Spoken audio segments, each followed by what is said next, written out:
Chena muso bako ane banye ami bele jele fo ka bele jele wali nyumando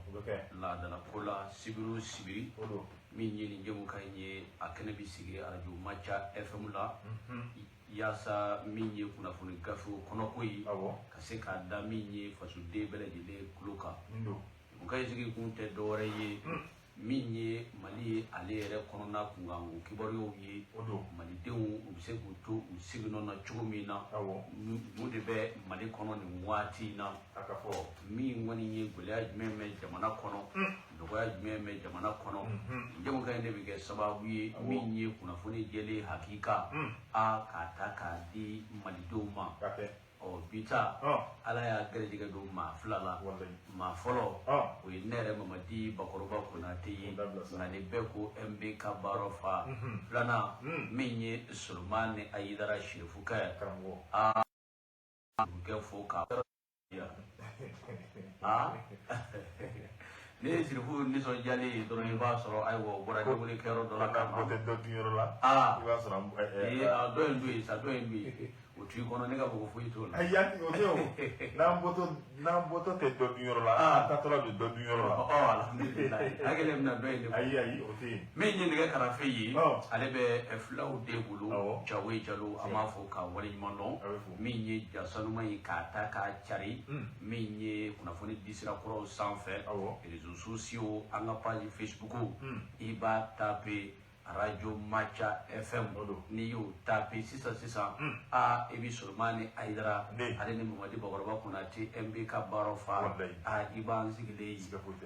min ye o gindo bɛ maa min bolo o ye dɔgɔnɔmuso faama ye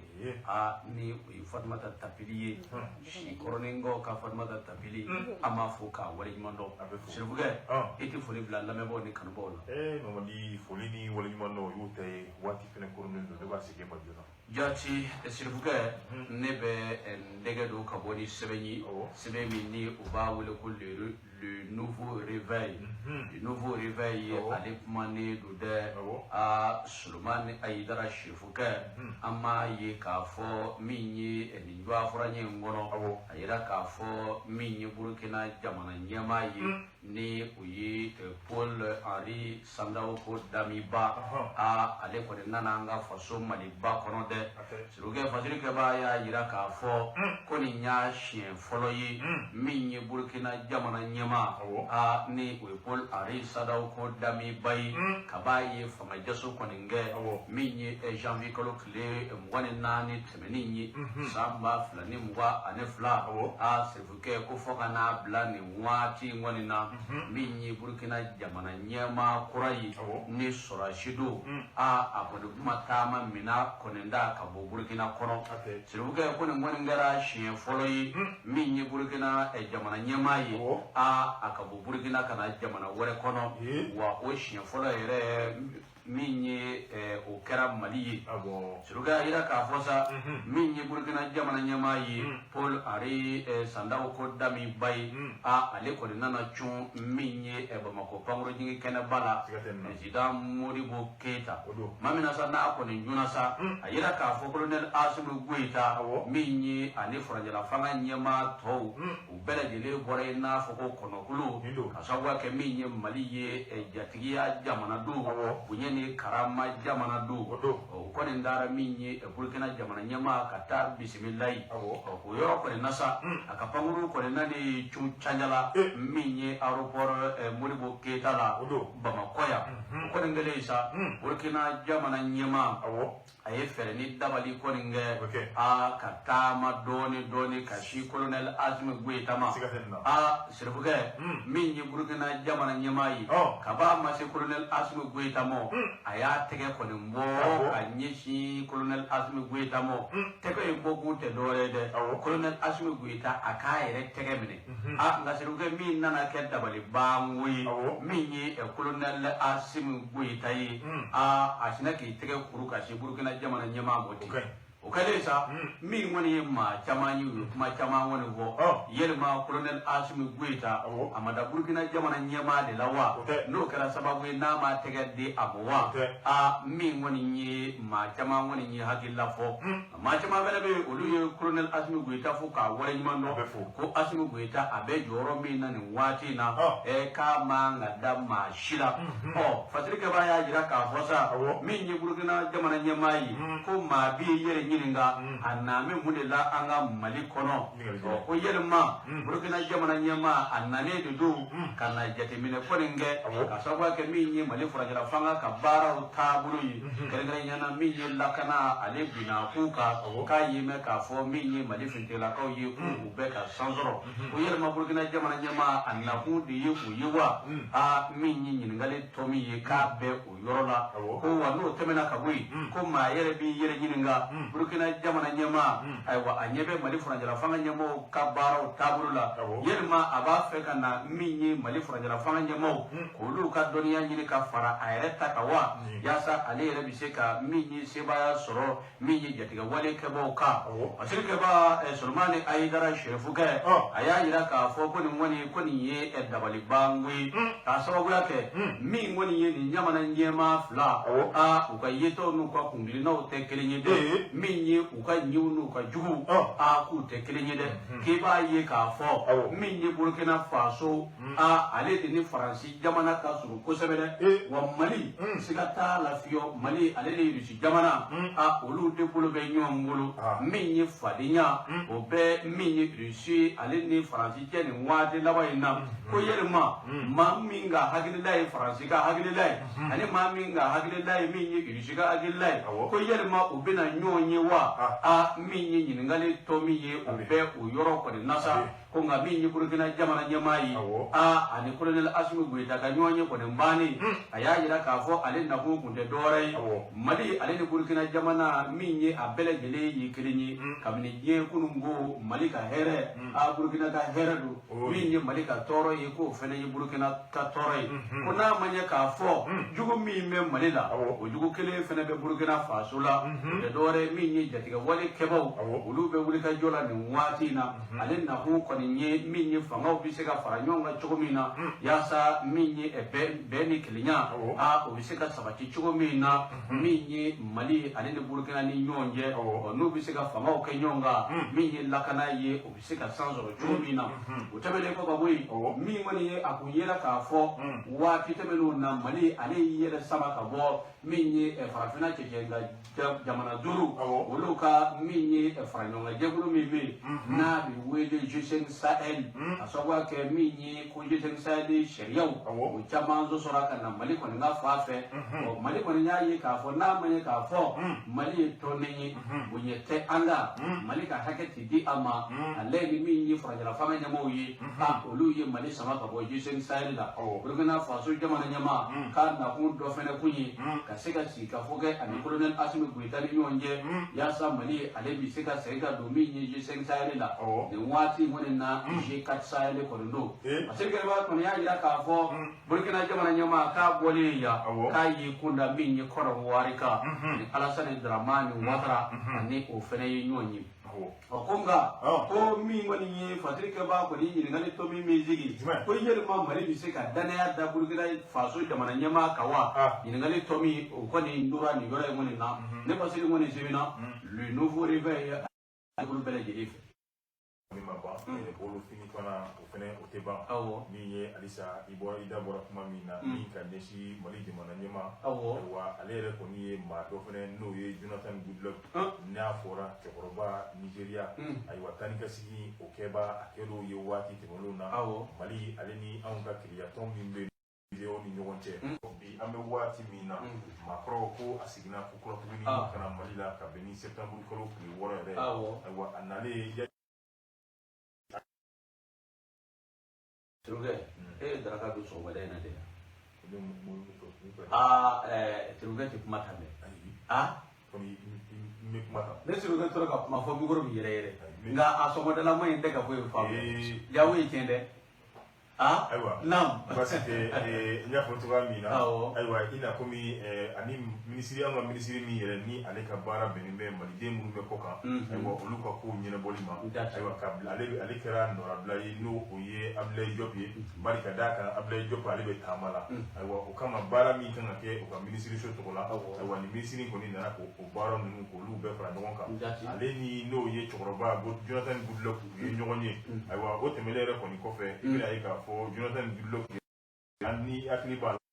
la kunda na minye kaseka gilea mimbe malini sideo re ko ni ton era ko ni nyonche ya sa fero be sega so lotu ga mina anya ye ka fo ni septembre ko lo klinani na nana ya no ko ni tuni aiwa na kunere ibai ka fo ya sa bara mini no olu fora sideo ni malini nyonche no odoye kala flu ye ko kata si tegendo blasebe min kera mali ale ni no doye kala flu aba fa te kaseka fonga ko odi fonga ni noma aiwa anana kana jetemine ko o barala ayida ka fo ame wati ni fenela mali ye jamana ni basigi balia do na mali ibaye ka fo fratina pledia pa pe jamana nu o pere ba no de la o de kama ay la yini ke ni tama yere ko ni konnala ay wa yasa la yini mi kera sida o jamana fe ale ni mali nyemo fe o lu ka seka o ka seka do dakele fe ay wa ka seka o la yini o lu ka sabati ga ma do ya fo ni la yini ibaye ka fo do ba kro mi no o lu yere ko ni ma seka fo ga abaye ka fo atempo temelen ko fe akoni panguruta abole mali la ki clé katano ye ko wali jamana ka abedu ye ka benyo ye midi 33 minutes wati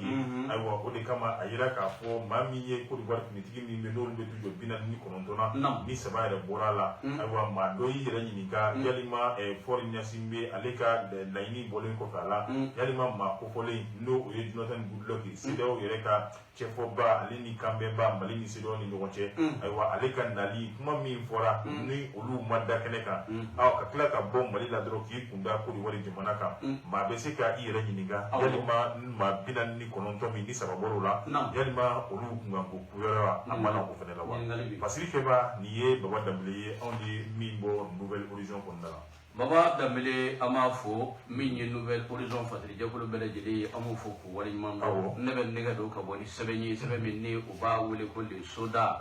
the Soda, Alep Mane, Dude, Mini, the Soda, Mingwani, Fasri Kabai, Oye, Mini, the Soda, Alep Fatri Jakulu Belajili, Dude, Suruke, Abiye Kafo, Mini, Korwareka, Krete, Binane, Konondo, Mini Jukalo Cletan, olu kone nana chun minye Bamako pamru jingi kene ba ko na suruke mamina nu nana chun sa min woni ye anga lakana tigla mo kone minu me olu ye sege sege li bela jeli ko nge ka ye ka fo ne ma ko fo de nu sigana ma do minye pamru fla o de nana pamru kele minye ko wale kani kele kala binane ko ndo olu bo kono minye pamru fla nai ale fale do minye marama fe duma dama de la mamina ni nu woni nana sa sigana ba bla ko ndara ka churu ukuna asabwa ke minyi sege sege lu bele jeli bani kofe ayira ka fo ni ma ko fali nu tini ko ni meku lade nga jagare ki ibaye ka fo minyi esibukai ibaye ka fo ko ni ma ko fali ko bara na sugu be do keba be lade minyi tayeri minyi minyi reparateri isa sifuke minyi nimbele jeli ko ne me jama ngone nade abine ngone ngarasa mali fura jala fanga nyamo ko ni yere nyininga maminu nanedu ko du yi mi ngone ni kelawi munde ba jira ka fo ko du do yi minyi reparateur wi munde ba do ke electricien yi munde ba do ke jabu kelayi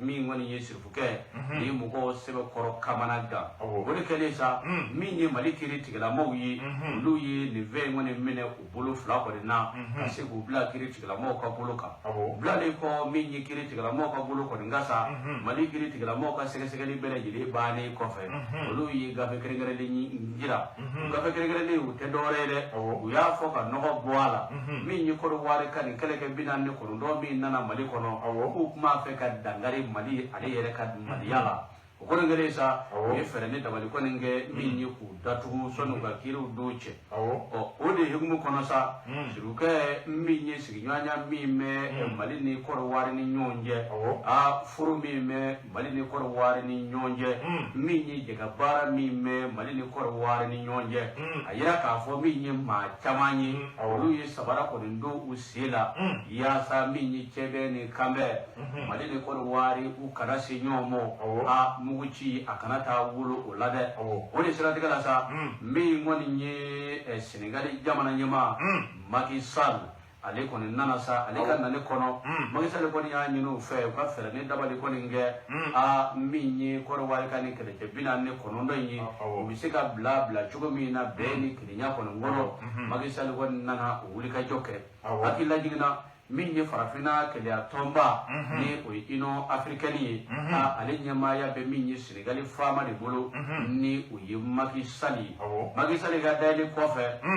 min ye Togo jamana nyama yi for ya simbe a Mali yere ka dana ya babe min ye Togo jamana nyama ka de ale ko ni wulila sa min ye ki joji be fola joro la chajara a ko ni ya ka ministry min ga bahara be me Togo ale ni jamana wore ko nyo nyera bole ma ni o Robert Dussey ale ko ni nana Bamako ani colonel Assimi Goïta sigira ka kuma bere jume mi se ka tige min ye Togo jamana nyama yere ka kile ba fo chugumina ya sa min ngoni ye kele ko ngana do Mali ale ni koro wari jamana ni nyonje wuli ka jo bele jele bunye ni ko fesa a min ye Mali furanjala fanga nyama ye colonel Assimi Goïta aya yira ka fosa min ye koro wari ka kele je binan ni korondo min nana Mali la binan ni korondo inasa a siruke ki bayi ka fo ka mbalaka sababe ala ni uye muso sabayi siruko ko ngale sa colonel Assimi Goïta ko ni ya yira ka fo so sabab minu ngone me ala a ko muso ya yere ko ni hina kama kale re colonel Assimi Goïta ni muso saba ale bu ka ko lay na ka hina flelayi ale bu ka ko lay na ka magare flelayi a muso saba ko ni colonel Assimi Goïta ayi ulu bla siruke ni woni ngale sa min woni yi kuma ko ni yara a ma chama woni colonel Assimi Goïta fu ka wali mando ka so bla ke min yi colonel Assimi Goïta yi kwa ka keku wa min woni yi adamadenya hakewuye colonel Assimi Goïta aba do foka dona kari ko alle di colonel Assimi Goïta akanga foka wali mando masirike ba yara yira ka fo ka bi siga ke min yi dona na tawla wuli ka jo no lu sebe koro ka wuriyala ato binani konondo ka bi siga ke min yi te binani woro ka bi siga ke dona na tawla a ko tege bi siga bo ulu fene kana yasa ulu bi siga na min yi ukadima la chumina ne patri ngoni zimina min yi e solda ali ko ni fatri jogul bele jeli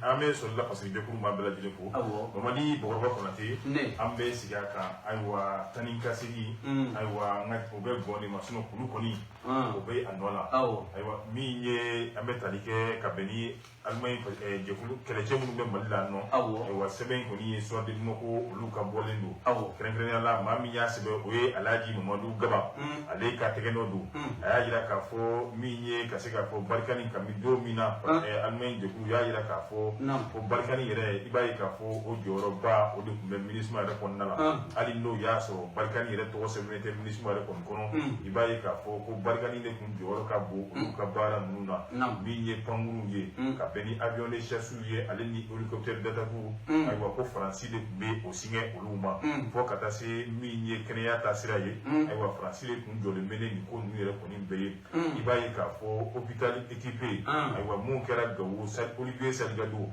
ni yakli bala mali yere yi ay wa sira do min gro ale yana kata ay ira ka fo minye ko ale ko ni ta fo ali li dengele montala ibaye ka fo Francis Joroba ko o de be ministre re ko ni konnala ka beni bamachu olu yere ko ni keleliye mali yere ko ni konnala o te bele ko fe minye Allemagne olu ka directeur de programme pour le Sahel munu no olu ka olu ka jo benebe aywa farafina chenche ganje mona olu yere ko ni ma ni ale yere ko ni toye kun adinor aywa munu u dagale be bugo ko no yire ay ira ka fo ko ministre fo kata se ulu yire ka keleke alimoma aywa ko ulu koni be koni ni franci ulu koni be gune de franci la ni franci tara yo ulu ka joro damnele ibaye ka fo ministre keleke cho ko nu koni be boka tu ka tamala ibaye ka fo ko milen chama koni o te ku bolo na ko franci de koni be to munu na sanfe u kuna aseka ulu kolochi mi ye ka seka bamba tu ka baba ko o lase uluma yasa u kana bi ministre keleke cho ka aywa ibaye ka fo aye almen yaira ka fo ulu koni bi sika de bo ulu da ulu bi ka bara mi ngel no ye ministre ala koni konne ona manya aben duwala ba ministre mi yera koni be no na le bu ka de manan di ma roche ko nyo ni de bolima ale yaira ka fo ko na manya aben duwala e ko wati ma se tinsa almen yera ka keleke cho mi wa ko ulu be bo bari ka daka ulu ka lakana o sabatite ni le sira ma min kan ka lakana sabati o be joro la kale fene kan lakana sabati de me ma gwen kamana na Allahu akbar nako ni mali ke se ka dalu jonjon ko ni do uluma min ye ka se ka to mali yere ko ni kona no ibai ka fo tene no ye septembre ko kli dure samba fla ni wan fla lisiri mi na mi ga to ko ni alere anal barbok aya jira ka fo ame wati mi na ni mali ma dalu jonjon ko ni do uluma ay wa tan ga sigi mi no ku ya jo ko teble ne ulu yere nu ka ko so nu ka kasaw ka bela jile che ay wa ka mali bloko kata okata ge okata ni telme jumeni France tanyo na sio France de maya regenta ne tale ka du okata France maya regeni tugala anga sorga salu lu ko bien le ministre même la wa shir buke amuni ya le ministre la le ni allemand wu yedi allemand nga fengete ministre ma kono okata yere di ayo basi te ni ngoni fasiri ni ye anya ko alaji modu gaba ni ye alika fasiri anye mimbo soir de mo ko nala suruga meme wi dokara ko ministre ba sekula la vraiment anaku yere mini wallahi andega wasa so amayi ko suruga ne betanye mendega do ka boni sebenyi sebemi ni o ba wole ko lende panda che fonderi ati teriasa nga ba yo go yaba minye ministre ma mawyi a ko ma bi yere nyininga ministre ma alere be jumende bulu minye furajala fanga nyamo no fede aka hakilla yere jumenyi ka nyeshi mali furajala fanga nyamo ma ministre ma ale kono chakeda do bi ni ku ministre ma sharia tigala mawyi minu nga bara bene me minyi adamadinya hake a obiseka sabati chugo minna droit de l'homme ade mi me ministre ma kono suruke mi ngoni nyi ko mabi yere nyininga ministre ma yere aba fega minyi majmengla kada minyi mali furanja fanga nyamo ula suruke ka bi ye ka fo kalu sabaw minyi ministre ma aleka adamadinya hake le jekulu mi me bi boka gafi krenga be ninge ka seka nyefoli ke kalu saba kono minyi dandeme wale jumengera kalu saba kono bengani wale jumendara ka nyeshi minyi sibilu kono ma kalu saba kono minyi kele aleke jugu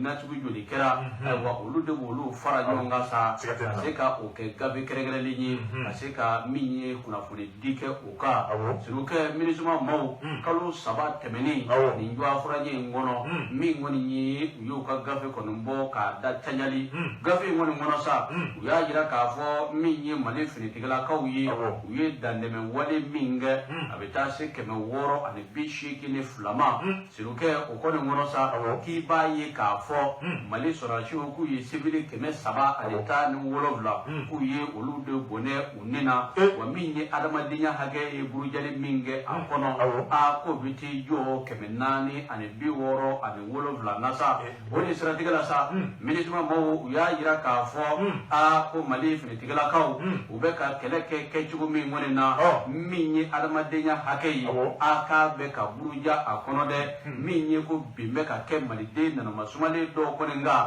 aka dandeme wale kononda ka nyeshi umode minyi adamadinya hake koninye mali finitigala ka ko lu ko me ka sebe koro buruja siruga ni wale ngere sa minyi mali ministry minga bara beme Mali ale jamana wara ko konyo nyana boli ma ni o ministre Abdoulaye Dobuye ale ko na mora mi ministre ma maw a kengere nyana o ka section mi droit de l'homme mawye a Abdoulaye Dobu a ko na mora mi ku jabi Abdoulaye Dobu aya yira ka fo ministre ma ko nyere Mali te ka fu famu ya alade ministre ma be ya Mali do nde kamawa wala ma ministre ma be ya mi jamana wara do ka se ka mi olu ka hakilla kuma de fo wala ma kuma minu ngadi jamana wara mo ye ka se ka o fo mi Mali ale mi Franjala fanga nyamo kawa Abdoulaye Dobu ya yira ka fo mi ngoni ye ko ministre ma be ka barake ta chugo mina ko bara fangele madu de ministre ma mo ko mu sigile to ka biro ko ngono a ka shimu mere ka foti minye e mugutugo mi ngone wulila ni yole ngone na iba ye ka foti civil ake ngone vagara a ni ndane men wale hake ndara ka nyeshi ni ma hake ma a tribuke ko ngone e bara yi wati dosira sa kanga tienfo nyonyi ministre ma mo ka bi geleya kele bi ke yoro mi nyere la minye ni jekulu mi sigile du ministre ma kono ne ko e droit de l'homme mawi ku yeru ka wule ka ta kene ko nga a tribuke ko ka sumo ka baro la ko ko mi simu sigile toti ka fo mi ye Mali fintigala kawye wini ndaza ko wale ngai yabe suruke ko ka soro mi ngoni nye prevu ko nye ni ko nye a semendia sebe ko nye o te ubulu unye ma ye kulu ma me ale ni mi nye Franjala fanga nyamo manda nye do ame ferne dabale ko nge mi nye kalundugu do ko ngala yasa ko da mi nye Mali Franjala fanga nyamo la o de la sa Abdoulaye Dobu ko ya jira ka fo mi nye ministre ma mawye o ka droit de l'homme mi me akono a ku ka ngalo saba labai o bora ka jabi mi ngone vo akono a ka ale Abdoulaye Dobu ko ma fuye ku flila bi wa ku flila shini wa ko droit de l'homme maw nu yu ka mbara ngone nge teluge be suno wala wa aywa sigatala nu yu ka mbara du ngone namine iba ye ka fo Mali ale yere fintigala ka no ngone me olu ko me gere ula yasa ubise ka barake chugo mina kunga ministre ma mo utake Mali nyamo taide ubake u yeru de taide sugende basiri mo ni zimina MBS ko ne ve asamana ka bo indépendant kono Canada MBS ame ko ka Canada ma bela dile ko modi bo wa te na ko mi aka mi mor glan wati ya ni si yirin do ko ka ke ga belo ka ram ire yi ala he ne bi chugo do video ko sa na meta mesi wuruti bima sabili lagata wuruti bima do sakana ni ina na siruga ba war semi agada na meta mesi moni boro mente ko do ko ni sebe mi ko notre révélation et ba ida ka fo aywa o ko ni kelere ko ko fe iba ye ka fo aba kumbo malidun jigiya bi be no ku bi ka da nyemo ka alisa ko ka do ka ali no ya soro gere ya kunguru num politique sira kiri sira ani nyogon fam ya bali ya misenu olu munu no olu be ansingro ngambe wati mi na ni ye jate mileke ka ke munu kumbe bi ani bi munu be ni no ni ye olu dan parla je abe akumbo maka dana ya da mamu be olu kan bi iba ye ka fo ka beni jamana nyema asimi goita alere koni hatrinai minye aklemeka ayere la kori ni chengara da mawye aywa olu chama mba kerefe hatrino jamana dum hatrino kaseka olu la waliya tuwa mina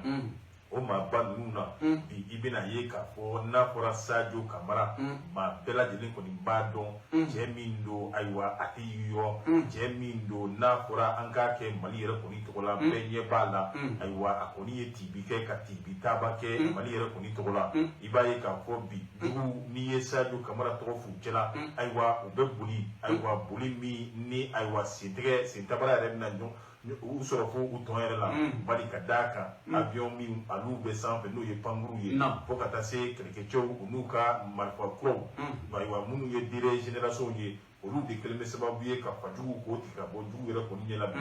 sababu o doye Sadio Kamara la Sadio Kamara aya gira ka foko ale fene ya ta jona no ye son excellence président de la république Assimi Goïta aussi sambe wati mina machine pa foite ni turu make muna turu ye abela jele na bo wa munu toro olu ye sisa hakrida mi no ye jamana nyema ka felai o ye kaseka bambatu ko boronto koroni kayanga ni bayanfa aywa ku kunji ni kaseka udapra faraka ni cɛba in ale ka wuli ka jɔ o bɛnnen b'o de ma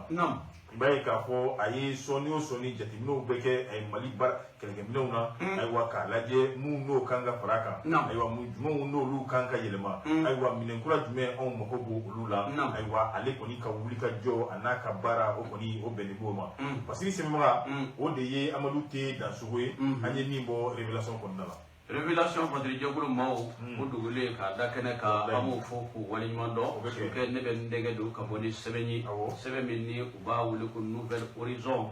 ale ko mane do da ke ka biye ka fosa sirke ba ya yira minni faransi jamana ko ni ngere nyana u ba kuna fudi diso minu woni mi ku ko me ka minni ma jengene tama woni vo ka nyeshi mali moni wati labai na de kare nyana min woni ye Mali yoro do be ni u ba wele ko talatai abiye ka fo araba temeni nyisa na de be na min septembre kalo kle wolo vlamo samba flani mugwa ane fla fransi minye ale e kuna foni diso do be a ko lu ko mbora ka yira ka fosa talatai ka le ko me minye jatige wale ke bo bolo ni wati na de ni ma ko ni wole sa minye Mali jugu ko ni nyisa lu chama woni ni so jara ni na sawa ke minye talata ye ale yere be Mali fami ve asiri chugo ko ni minye yoro sabatile madu kuna fura ka fo talata yi kale ko ni menene do jatiga wale ke bo ko ni mulo minye fransi jamana ko ni ko ka kuna kuna diso ko ni ni wo fo ka fie ala suruke o de temene ko fe sa minye Mali fitigala ko ka kuna kuna diso bai ni uba wele ko dirpa ale yere ma nyama na bi wele minye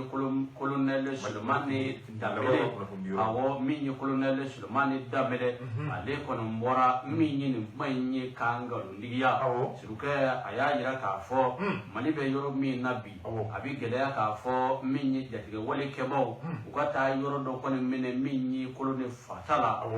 ka usigi adala ka bi gele ya ni wati lawaina sababu ke minye Mali yere yisa mina minu me abulo Mali alisrango osebe koro dogale do wati lawaina adamadi minye niye mauma ye ajaka fari aniso kadi sanga na ka wati sirukeke kana siga fio minye atigala mai ajigia de kanyi ko alhamdulillah ya rabbil alamin minye Mali armée Mali fitigala ka ku jigia sebe kanyi ni wati lawaina so ke minye mina nyina ma chamani minye kamangoro julun chamani minye kala julun chamani anga fintigala ka ye ode kala ni wati lawaina o daba ko te do warede dimi kana siga do Mali la blé ko France jamana abora kan mai mevo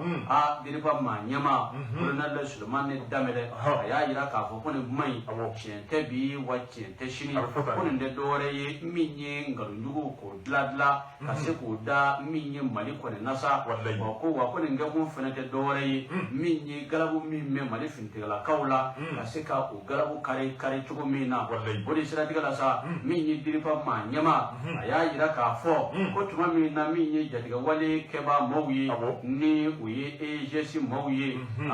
minye ani daishi maw ulu ko ni wuli ka joko ni ngesa kasiku kunda minye talataika mamina no bara ko ni wuli la sa ulu ye kuna funi jele ko ni zoro ka yira ka fo sika tala de minye jatiga wale minye binani kala jegulu bafla no ye daishi mawye rendi ejesi maw ko lu ko ni kunda le du talataika suruka ulu kele ka kuna funi sorosa min woni ye olu ye fere ne dabali ke minye panguru jade mine kala do banga mo bolo ni uba wole ko droni suruke ka droni ko ndo Mali bolo sa minye mone ko ni ko do ana suruke ni droni bi bolo radio Macha FM la ni wati na ibi sigi minye ibi kidali sibi akono kidali situation géographique iba do droni ngono kito ko makoya na kadiye iba connecté minye iPhone na abi paya kata kidali iye yoro mingo droni biti munu okuna suruke na kadiye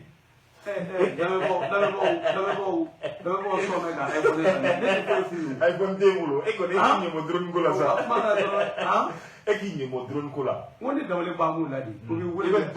kare mo drone mulo iPhone flawe mu Turea. Turea ko na iPhone ko ko siga ko ifam ya. Ha? Ubi lame embega. Ay ka bona nga kadani de. Ha? Ikapuma kadai de. Na iPhone tamulu. Atedi. Ha? Atadi. Oh, siruga mime era bulu. Mime era bulu ko. Mi andene juga kuma sisa. Mi andene juga kuma la. Tabili. Ngata ben pasiri. Mime siruga bulu. iPhone be to bulu. iPhone do be yere bulu. Awa love bon. Na be iPhone mo ga ga fly da. Na ya ga kelenge. Kelenge mi bulu. iPhone go de da ku be makla. Ebe shinai bi shinne be shinai. Tabili. iPhone kati. Ha? Bara se ga kanu play. iPhone kati be siruga bulu. Amanja pomni gon mala. Pom gon mala.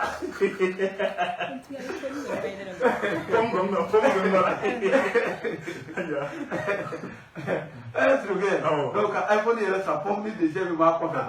Abana. Pomni be to bulu. Pomni be yere. iPhone kati. Bon, la me bo aya ke fly. O 9 11 Pro so. O 12 Pro, 13 Pro, ou même 14 Pro. O beka yi. Wele dara. Siruga ko ngele sa. Minye anga Mali fintigala kaw. Ko kuna fondi so ba dirba ale ma nyama aya yira ka fo olu ko ni panguru nguli min woni ne ma ko fole unyi o dogole yoro min na min nyi mugu jugu ye ka ta wuri siruke ka bere yele shikine de tige akono ko olu bi bali kuma jumena ko France be min nyi ni yebali foina ko ni baraye Mali do manga France ka kuna fondi diso lame France ka hakila ere Mali kola ko nyumandede kanga min nyi an wasa ko ndo anga fundigla ka kuna fondi diso bala ni uye olu yoruka chagada bai ba no lu kuna foni di ko Mali do ngwa o mene ka bara kenu ye ko nyi na ku ko ngana kala turu min nyi France kuna fondi diso olu ka kuna fondi dilela no ba seri ngone zebina min nyi Mahamani Turefe asamana ka bo min nyi Nouvelle Horizon koro ngedam koro Mahamani Ture ka ko Nouvelle Horizon ngeda kura ka ma bela dilifo di bogoro ko na te ko na tamala ne akuka ye alaye zontul ma shi dingile te se ka so o dila ma ali no sara shere to la vai ka fo bi mi nye no ko ina be ko ma engrais akuma ko ni achaya mbe Mali yere ko ni ko ibena ye ka fo iba ye Senegal ko ni utafo aywa mu ye no ko fere ba ko lu fe no utafo ministre yere fene ale yere ko ni utafo yani bela joni tay ci en sisa Mali bo wa ko na de o kama mi ye ministre yani avec ka kuma ayira ka fo ko jamana ko ni milari tan ani wolon blanc o de di aywa ayini do no ko la fo kata se abe fo kabashi mi mbe ni abe fo mako mais hybride ni ale shoginendo aywa yasa ka se ka sene o ke ka nyala to wa mi krengrena la ni tara kata zone officier ko ni konna ibena ye ka fo bi abe wati mi na gele ya ba obe no were ko ni ateka so aywa ali no mi mega so obe so la so mi ni ateseka sa iba ye Modibo Keita ni ale president ko to mando wa an ko ni madon iba ye ka fo fasili jeglu ne ko kuna kundira mu be ni ye enquête ye aywa iba ye ka fo olu yere ko ni ye ni ngalu ke aywa ya yere ka fo mi ye Senegal mu be office Niger ko olu ye sebenke no ye batakiye ka nyeshi president yere ko ni ma o ka dusuma kasi ka yira de ministre yere ko ni ka tiga olu flem ma ye o kama ye sebenka ma ka beni utikolo pleta ani nani sa ba plan ni one plan mi ye o ka dusuma kasi ka yira ka fo no ko ni o tika se no ko ti munu nga ta office yere ko na o beti jo ma worola ga o ma worola ma kele pedron o resira ka barake ni abe fo ma ko société KOD ay wanga tonu olu yere ka jine no ko tribudi atoma de pour na olu yere doninte ro tula yelite o te tino ya ma mi sera ka take o ni société nga ibina yi ka fo fanga bere yere ko ni to o société la bari ka daka ba no chama ko ni o to buru amada ma do o do wa on ma do no wati tino la bari ka fo mi ye no 50 boro ko ni o ko ni kumbe sa Senegal o fe wa pla ani keme pla ni bidu no jamana yere ko be wanani ana kunga fe jamana yere ko ni kumbota ka bi ibai ka fo geleya ko ni be ni no wa mi ye no ye wasaka soro wa sheki o kuma yere ko ni ka fala o kama ministry ye ni kuma kuma nume ako ale tese ka to sigilenye ale fene ka tiɲɛ ye min ye k'ale b'o fɔ ayiwa a ka tiɲɛ yɛrɛ kɔni fɔtɔ la ayiwa min ye maa dɔ ye n'a bɛ fɔ min ma ko Yusuf Kulibali o y'a fɔ ko ministre ye nkalon tigɛ awɔ kɛnɛ kan a k'a ka sabali sa k'a ka n'o fɔ kɛnɛ kan a y'a fɔ kɛnɛ kan tan ko tiɲɛ t'a ka kuma la angɛrɛ ko la ko kɔni ne dabali bannen don a yira k'a fɔ angɛrɛ ministre ko fɔlɔ Mali Bɔgɔba Konate ko angɛrɛ la i bɛna ye k'a fɔ 100 o 100 ayiwa ko 15 o de ma se ka sira sɔrɔ nin waati in na ko o bɛ se ka sɛnɛ bali wa ministre de y'o fɔ ministre ko ten ayiwa ministre ka kumaw fɔlen i bɛ ye k'a fɔ min ye sɛnɛkɛla dɔw ye u y'a yira k'a fɔ ministre b'a yira k'a fɔ tuguni nɔgɔ angɛrɛ ko la maa 46 olu de welela minnu bɛ se ka angɛrɛw lase nka i b'a ye k'a fɔ o maa 46 la ayiwa olu kɔni y'u jɔyɔrɔ kɛ mun ye ko olu ka kɔrɔlen min bɛ yen ko k'a don olu ma wa kura min fana n'o bɛna don ko k'a wari jɛ k'a bɔ k'a don olu ma ko sinɔn k'olu ɲɛ t'a la ayiwa ministre y'a yira k'a fɔ ko bari ka d'a ka baara in kɛli a man d'u ye maa min ye Yusuf Kulibali ye o ko nin kuma in fana o tɛ tiɲɛ ye bari ka d'a kan ministre ye a kɛ n kɛrɛfɛmɔgɔ ko jardimɔgɔ ko somɔgɔ ko halisa ayiwa ni nin filɛ ka nin fɔ ni ale yɛrɛ ye k'a fɔ min ma fournisseur yɛrɛ ka ɲɛma collectif des fournisseurs président du collectif des fournisseurs d'intrants agricoles du Mali Sefiam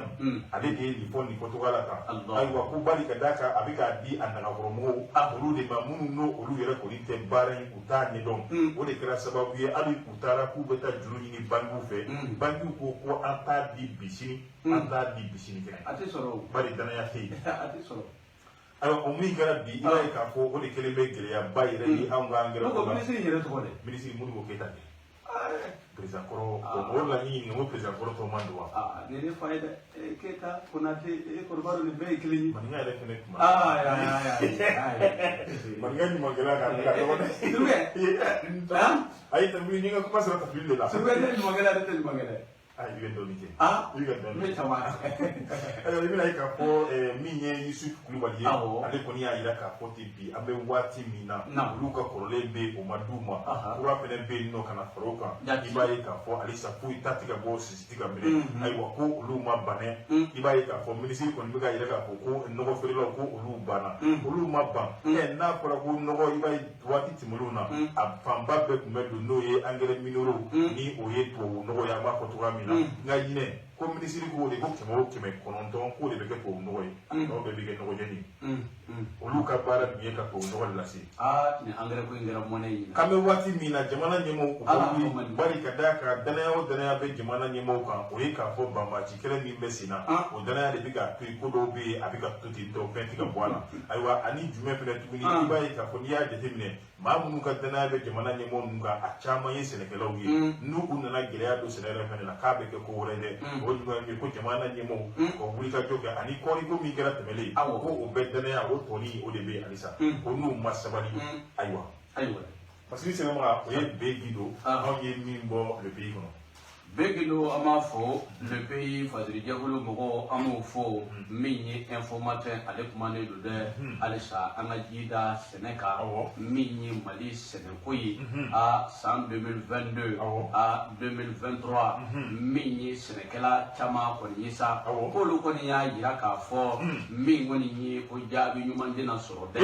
a sababuya kɛ ko sɔrɔ tɛna kɛ sɛnɛ fan fɛ parce que kɛbaa y'a yira k'a fɔ ko ni bi Mali den bɛɛ lajɛlen nisɔndiyalen don k'a yira k'a fɔ min ye san kɔni ye a bɛ ka sɛbɛkɔrɔ Mali kɔni kɔnɔ ko siga kɔni t'a la dɛ Mali sɛnɛko ɲinana ma ko balo kɔni tɛna labɔli kɛ dɛ min ye kɔngɔ kɔni ye sa ko siga kɔni t'a la dɛ kɔngɔ kɔni k'ale kɔni bɛna don an ka jamana kɔnɔ ko sigana foyi tɛ a la kɛ k'a sababuya kɛ sa an b'a ye k'a fɔ min ye Mali sɛnɛko ye a gulonnen don nɔgɔko la o tɛ dɔwɛrɛ min ye tubabu nɔgɔ ye ni o ye angɛrɛ ye surukɛ ɲina angɛrɛ ko in k'a kɛra dusukasi belebeleba de ye ko yɛlɛma jamana ni jɔsen bɛ Mali la k'o kɔni ye sɛnɛ ye dɛ n'i y'a mɛn jamana yɛrɛ don ka fa don ko munna min ye o sɛnɛkɛlaw ye olu ka sɛnɛ tɛ se ka taa baara min kɔ olu ka sɛnɛkɛ tɛ se ka taa minɛn minnu kɔ ko munna na o baro bi se ka mine chugo la de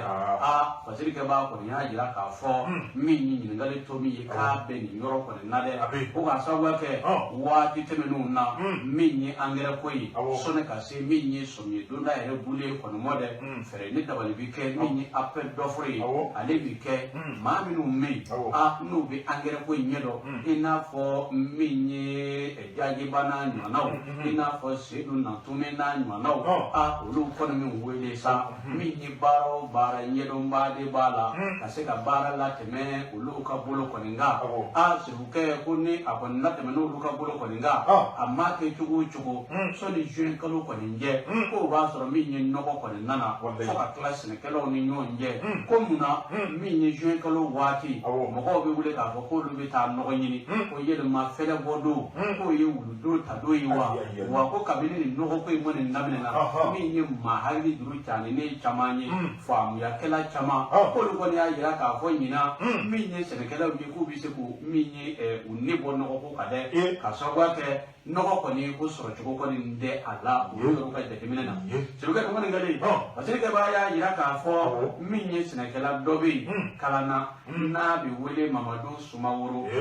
Soumaworo ale yɛrɛ lɔgɔli karamɔgɔ ye n'a bɛ sɛgɛnna fiɲɛ bɔ la min ni a yɛrɛ fa jamana na ni o ye kalanna ye surukɛ ale kɔni y'a jira k'a fɔ min ni a ka seereyaw la a y'a jira san dɔw la min ni hectare 3 ye ale de b'o sɛnɛ min ni kaba la ko nka ɲina ala ni angɛrɛ ko yɛrɛ gwɛlɛya kɔni fɛ sa angɛrɛ hectare 3 la min ni hectare 1 ye ko ale de ye o sɛnɛ ɲina hectare tɔ 2 tɔ k'olu kɔni dora tu kɔni kɔnɔ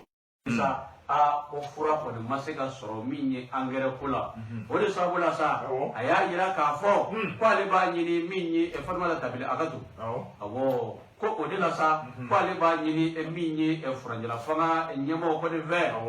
kɔngɔ kɔni ko siga foyi tɛ a la ko kɔngɔ bɛna don Mali la dɛ ko san kɔni bɛ ka na nacogo kɔni na dɛ ko nka sɛnɛ ale ma se ka kɛ sɛnɛ kɛcogo la ka sababu kɛ min ye sɛnɛkɛ yɔrɔw ye a nɔgɔw bɛɛ lajɛlen banna a dɔw yɔrɔw la min ye farafin nɔgɔ ye i b'a k'a la hali i k'a jala da k'o ka fisa yɛrɛ min ye farafin nɔgɔ ye i k'olu kɛ i ka foro la ko ka sababu kɛ ko a ti dɔn ji bilen dɛ o la min ye dugukolow ye k'a bɛɛ lajɛlen de degela angɛrɛ la o la ko gindo min kɔni bɛ ale bolo ka fɔ Furanjala fanga ɲɛmɔgɔw ye yaasa kɔngɔ bi se ka bali Mali kɔnɔ cogo min na yɔrɔ minnu bɛ yen ni malo bi sɛnɛ yen ale ni malo gosi kɔni banna ɲina Furanjala fanga ɲɛmɔgɔw ka campagne kura dayɛlɛ min ye contre saison ye ka se ka sɛnɛ kɔni kɛ o la Mali la o ɲɛna n'o kɔni ma kɛ Mali la ɲina min ye kɔngɔ kɔni ye ko ale kɔni bɛ don an ka jamana kɔnɔ dɛ min ye sɛnɛkɛlaw yɛrɛ ye sa u y'a jira k'a fɔ olu dabali banna ka sababu kɛ min ye olu ni Furanjala fanga ɲɛmaa ye ɲɔgɔn ye colonel Asimi Goita min ye avril kalo tile 12 tɛmɛnen ye min ye Kuluba kɔnɔna ye o colonel Asimi Goita a y'a jira k'a fɔ ɲina ale na fɛɛrɛ ni dabali bɛɛ lajɛlen tigɛ yaasa min ye sɛnɛ ye Mali bɛ se ka jɔyɔrɔba sɔrɔ a la min ye dunkafa o bɛ se ka sabati cogo min na ko nka olu tɛ se ka min faamuya min ye angɛrɛ bɔrɛ min n'a tun bɛ feere fɔlɔ 2000 ni 200 2000 ni 400 min ye 2000 ni 500 ye ko munna o bɛ ka feere min ye sɛnɛkɛlaw ma 7000 ni 500 8,000 ko sɛnɛkɛla maa min bɛ yen n'a bɛ k'a yɛrɛ débrouiller ko yalima olu bɛ se ka min ye angɛrɛ bɔrɛ sa 7000 wa walima 8,000 wa ka sɛnɛ kɛ ni o ye min ye angɛrɛ juruw ye ka se ka olu sara ko gɛlɛya bi ye a la o la min ye Furanjala fanga ɲɛmɔgɔ kɔni ye ɲinanda kɔni sefukɛ ko kɔni banna ka sababu kɛ min ye marché a taara ka di maa minnu ma min ye angɛrɛ ko ye u t'a dɔn bi wa maa caman b'a la u t'a dɔn sini o la sago Furanjala fanga ɲɛmaa a ka fɛɛrɛ ni dabali kɔni kɛ min kɔni contre saison ye ka se k'o kɛ Mali la ɲina ko ɲɔgɔn de min ye kɔngɔ kɔni ye jani koyi k'o kun da mɛ Mali ka dɛ ala k'an kisi k'an dara ne basiri kɔni sɛbɛnna min ye Christelle Kone fɛ a samana ka bɔ Infos Matin kɔnɔ. Christelle Kone an bɛ fo ka Infos Matin maa bɛɛ lajɛlen fo. wani borwa konate aywa min tege do me bon sebe mi sebe on les pays ba ira ka ko mi chef d'état-major général no ye Yusuf Toloba dana masabo chef d'état-major abora video kunguruna aya ira ka ko mari ni du be wuli ka jomina ate gasike kile ato di bamba chuma ale da ko ni ba fo be wuli ka jomina alisa ko ka do faraka mi nye ka sega bamba chu ku ki ku dafra o bara mi be ka ke mari ni du fe ale bo tanu abu de o bara la nga ye kan ngari manda feneke mi ye mamu be no lu ye bamba chiwe ne e de ba fe kan no ye kan mafabla ka sigin kana ika jumana ma ko aye wele dade asebi ni be se ko ke si sambe wati mina ay wasi mali ni du ma iki yere yira mina ibe se ka toy ga ni mo ke no ye soro ka bon mali ni du la kana do lu yere la ku jiri ale ni da parali o koni o be ti italai aywa kala ayira ka fatumi ko dugu munu fere be ka damne nyoro fo kata modoro la olu be ka tege di nyoma mi ke ni bamba chuye kana se ma fere ti ko fo aywa ko ni mami sorola la ko mami mana sorola aywa ini bamba chi o bela jele kliye toro o mi be da bamba chi kan o toro kile o de beta ka da etila mo e re fere kliye kan aywa o de kama ayi bela jele ngule aywa anga se ka deme ko o do mali fini tuma aywa olu yere ko ni kon al ni wala mi miga ke juga mi miga ta jamana sebre bamba chu fe ko ni mi yere yira kan ni mali fini tu yi toyi kale isi turuba ale ni ko chedo dana masabu olu ti toyi ni fasiri ye isa digiba ni ya ale ka fasiri onye mi mo le toyi kono isa digiba do wona ka ma fo ka wala ni mando ne ben daga do ka boni sebe mini ba wala ko l'éducateur de renouveau ale mané do de minye mali 120 kg ba ni cour suprême ye ale nyema ba apmane do de ni uye Mamadou Timbo aya yira ka fo mi ngoni ye frajala fanga wasablo CNT mau ye sharia kurata sharia kurende dore de mawoma ni ye jamana ka joro bado koninge mi ngoni ye ka jamana ka nafulo konenda a kata so konin zani ayide mi ye kata furubo konin zani ayide mi ngoni ye ya mi ngoni ndara mi ngoni minasa no ya soro furu ko mi bolo no ko ya soro mi yi dudo jole ko me ibolo ko yamara ko me kiri mbolo ina ya supreme manyama Mamadou Timbo ya yira ka fo ko den wati lawa ina munu ko me ka yira ka fo mi yi fama koroyi uka imeblu ba ku be ku fere ni wati na mi yi uka so be yoro chamana a ku be ku fere ni yoro ni wati lawa ina uka furu chama me ku bolo ku be ku fere ni wati lawa ina olu fere ni ku te dore de ya security gila mo so no ka se umo uka soro ka fo mi yi ubulo fe mi woni mi ya bele jide ko ne veri o de la sa ko supreme manyama abora ka kangarda ka le jasiri malidewo malide ni tura ka minyi so san asantugo dola atoka sa minyi jamana maraba korodo ko ne mulo akwa dola de kiriti la mo ko ne nga sesegelo ko ne zirama asiruke ni ko ne ndara million ko ne mbo ka do mi woni zumba kule ka imebulu ko ne nasa ka do minyi zumba kule ale ka furo ko ne nasa asiruke ki ka wari da jirade ni ko ne ngara kalama ko ni muye karisa ka yoro ko ni ye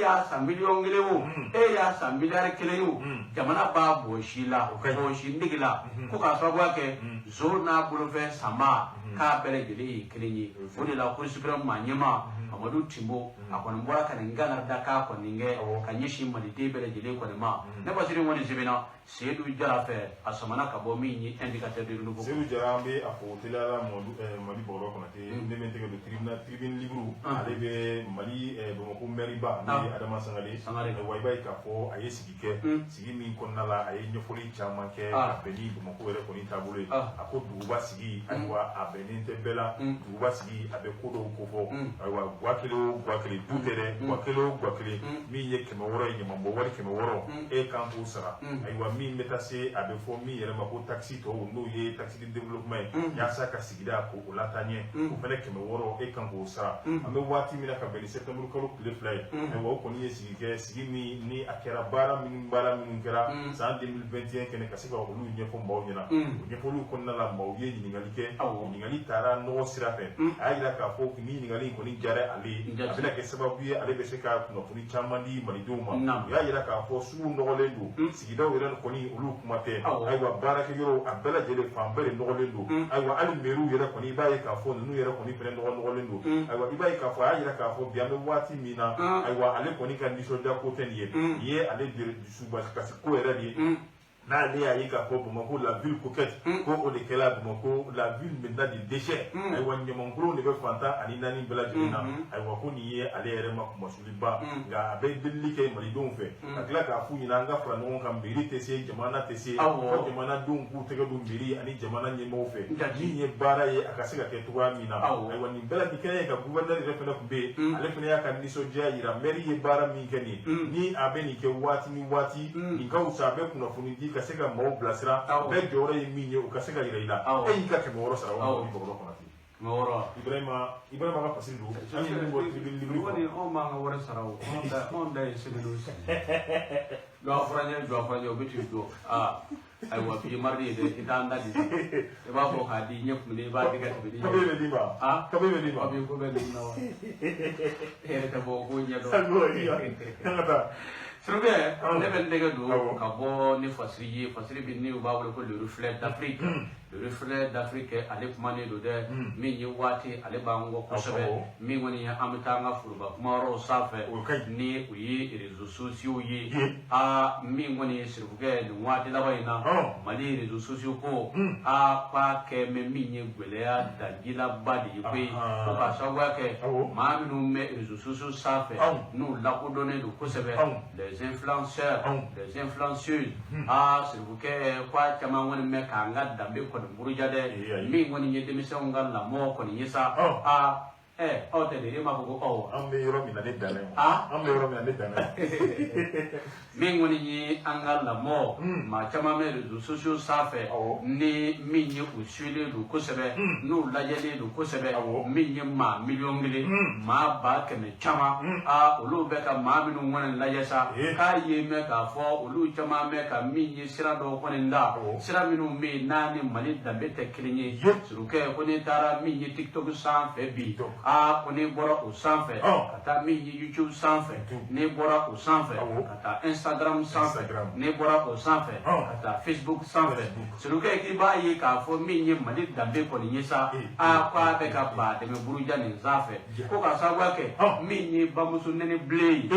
mini fanene blé konye, mi woni yefni langulu yesa, mi woni dajuga mo yesa, mini jene kuma ye, kase ka le kokoroma du kosebe, siruke koni nyonye ne konendo bi, anga réseaux sociaux sanfɛ. Ola, kwa bi nyini minye male furajala fanga nyamo fe, ngere nyana colonel Assimi Goïta, anga ministre minga bara beme, minye kiriko sabatilema, Mamadou Kasonge, ka wuli ka jojo fola jorola, nimbara mino ngone meka ke, ukado ka fo démission de chiniye sigi, na manye ka fo démission ye chiniye sigi, démission meka wuli ni fe mino nye, démission meka fe mino laje kunyena, ku ne mali dameti tabi, wa ku ne mali dameti tashini. Wasiruge, tikitoku, ni ba lame, walma ni ba laje, imaru manyma nyekoro, écouteur doual. Ayi, ibi to tɛmɛtɛmɛnen de la dɔrɔn dɔ bɛ sin ka bamuso neni kɛ ten.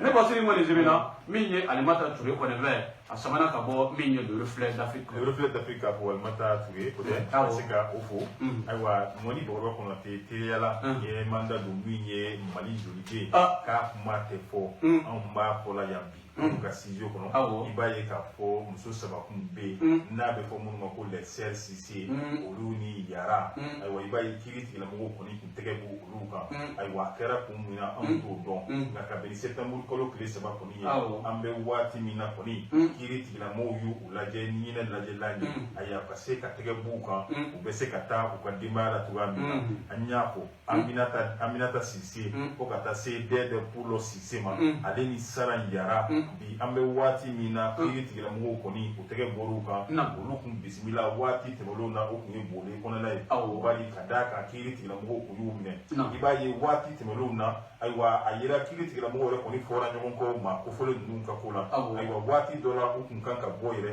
nka u selen da la ayiwa wele kɛra ko telefɔni tɛ kilen ko u ka sigi ka don u nɔ la min kɛra ayiwa a kɔni a ye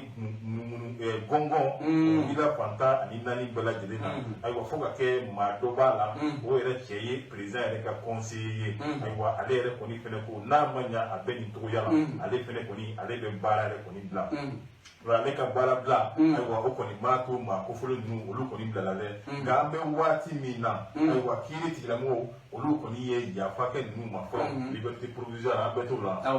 ye yafa k'u ma fɔlɔ ayiwa yanni wa a ko a ka daminɛ ko kura tuguni fasiri ye Elhaji Abe Ayidara n yɛrɛ balimakɛ ye nin y'ale ka fasiri ne bɛ nɛgɛ dɔ ka bɔ ni sɛbɛn ye sɛbɛn min ni o b'a wele min ye kabako fadunuya fa farangaba kabako fadunuya ale kumanen don dɛ surukɛ min ye lakanako ye an ka jamana kɔnɔ surukɛ k'a bɛ maa jatigɛ ka sababu kɛ Mali kɔnɔ ka bɔ dugu dɔ la ka taa dugu dɔ la min ye gɛlɛya dancila bɛɛ kɔni don dɛ Mali ale kɔnɔna ye surukɛ ko musoba dɔ de bɛ yen min ye muso min ni o b'a wele ko Rukinja ale tun bɛ Sevare a ye fɛɛrɛ ni dabali kɛ min ye a ka chauffeur-kɛ ye ka chauffeur-kɛ wele yaasa chauffeur-kɛ bɛ se ka taa bila min kɔni ye Mopti cogo min na ayiwa a dun yera k'a fɔ sa surukɛ min ye Sevare ale ni kɔ na ni ɲɔgɔn cɛ surukɛ a yera k'a fɔ k'o to kungokolo fantan banda kɔnɔ surukɛ a bɛ ye k'a fɔ min kɔni ye bingannikɛla dɔw kɔni ye surukɛ k'u kun ka ca kosɛbɛ dɛ min ye u ɲɛdaw ye o sɛbɛkɔrɔ datugulen kɔni don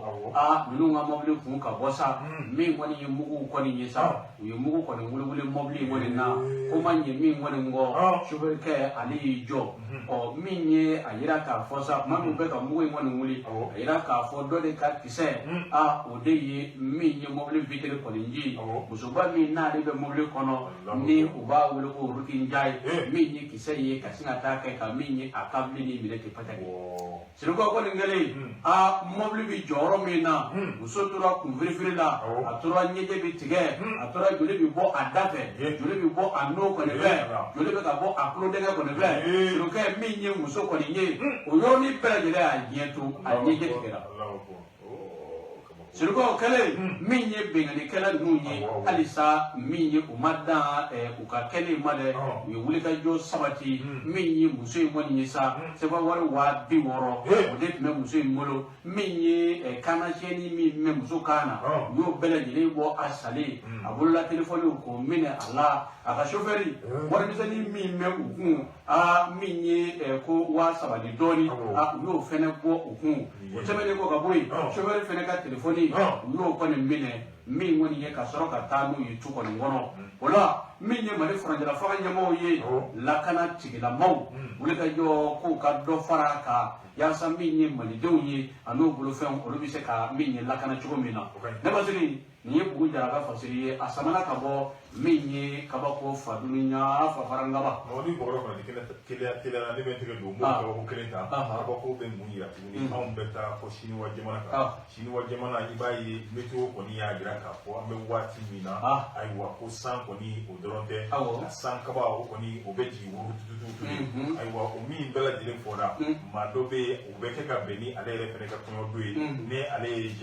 ni a kɛra dugu min don n'o ye Jean Dragon yɛrɛ ye ayiwa i b'a ye k'a fɔ manager yɛrɛ kɔni o bɛɛ bɛ olu ka kɔɲɔ don ma olu taara k'u bɛ taa u ka photo ta de la cɛ bɛ k'i kɛrɛ jɛngɛ muso yɛrɛ fɛnɛ bɛ k'a kɛrɛ jɛngɛ ayiwa u bɛ ka ɲɔgɔn minɛ ka ɲɔgɔn sama ka ɲɔgɔn sumusumu a y'u t'o la dɔrɔn san kabako kabaku a jiginna cɛ kan kaba ye pɛrɛdi dɔ kɛ maa ne bɔra sira ma san kaba a jiginna cɛ kan mɔgɔ bɔra kɔnɔ ten yɔrɔ kelen Allahu Akbar o ye galama yira ye ka san kaba k'o jigin a kan ka cɛ ka taa yen fɛ ka dɔgɔtɔrɔso sɛgɛrɛ taara sɔrɔ a nin binna ale san kaba kɔni o ka jigin maa kelen kɔni parce que ni an ye nin bɔ kabako kɔnɔna la ayiwa parce que jɛkulu b'an bɛɛ lajɛlen surukɛ kaba ye pɛrɛdi dɔ kɛ surɔ a ye maa caman siran dɛ surukɛ mɛ nɛgɛ don ka bɔ ni sɛbɛn ye sɛbɛn min ni u b'a wele ko le pays ale kumanen don dɛ surukɛ k'an ka taa Angleterre ale muso min bɛ yen n'a bi wele ko la reine Elisabeth sirukɛ ale kɔni taɲana dɛ k'a si to min ye san 96 la sirukɛ min kɔni ye a bi ye k'a fɔ sa a banna min ye k'a si to min ye san 96 la sirukɛ a bi ye k'a fɔ waati b'a nɔfɛ ni muso in ale kɔni sigira min ye Angleterre masamusoya la a bi ye k'a fɔ san 1952 k'a bi ye k'a fɔ yɛlɛma caman bɛ yen ni muso in kɔni a y'o kɔni ye diɲɛ kɔnɔ sa min ye san 70 a y'o de kɛ min ye Angleterre masaya kɔni na dɛ sirukɛ a bi yira k'a fɔ sa muso in a fatura yɔrɔnin min na a denkɛ min bɛ yen ni u b'a wele ko Prince de Galles ale kɔni bilala min ye a ba kɔni nɔ na dɛ nin waati kɔni na sa fɛɛrɛ ni dabali bɛ ka kɛ yaasa a ka suturali kow olu bɛ se ka sabati cogo min na o la min ye nin musoba in ye sa ni o ye la reine Elisabeth ye ala ka hinɛ a la ala ka yafa kɛ a ma badabada dali ala ko nɔgɔya ni silamɛsu bɛɛ lajɛlen sirukɛ e ko waati dɔ ma sisan waati n'a ka waati bi taa an m'ale bila yan min ye filɛbaw ni kanubaw ye arajo minnu bɛ yen ni olu bi sɔgɔ na yaasa min ye maliden wɔɔrɔ bɛ se k'a lamɛn mali ale yɔrɔ caman na min ye arajo filadugu an b'u fo ka u waleɲuman dɔn ka taa min ye arajo islamique fɛnɛ ye an b'u fo ka u waleɲuman dɔn n'o tɛmɛna ka bɔ yen sa an bɛ taa min ye kita ale tribunal ba la Bili Ture a n'a cakɛɲɔgɔnw kita ale tribunal la an b'u bɛɛ lajɛlen fo Bili Ture a furumuso an b'u bɛɛ lajɛlen fo ka u waleɲuman dɔn a n'a denkɛ Papi an b'u bɛɛ lajɛlen fo dan bɛ foli min na